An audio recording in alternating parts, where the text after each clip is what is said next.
Tandaan po natin, hindi po magpapahawak sa leeg at hindi po magpapadikta ang Pangulo sa mali. Hindi po tatalikuran at babaliktarin ng Pangulo ang batas para lamang pagsilibihan ang personal na interes ng iilan.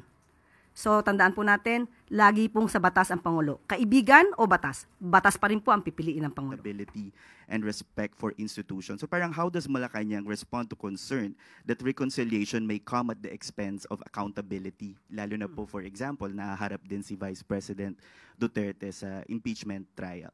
Tandaan po natin, wag po tayo mag-focus na sinasabing open for reconciliation para lamang sa mga Duterte.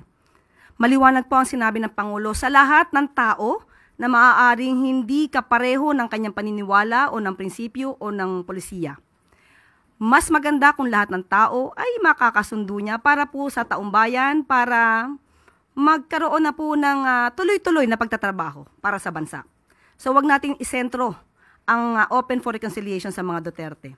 Hindi po gagawin ng Pangulo na lumabag sa batas para lamang sa isang rekonsilyasyon. Ang pakikipagkasundo po ay para sa taumbayan, hindi para sa personal na interes ng iba.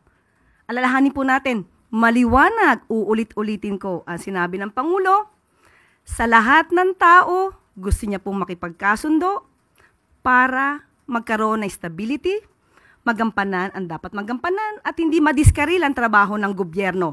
Ayaw po niya ng away. So, ang awayan na to, ang siya nagpapabagal sa trabaho ng gobyerno dahil puro paninira. Puro fake news na natatanggap ng Pangulo. So, ang pakikipagkasundo sa lahat, hindi lamang para sa mga Duterte, ay tama lang po na gawain ng Pangulo bilang ama ng bansa.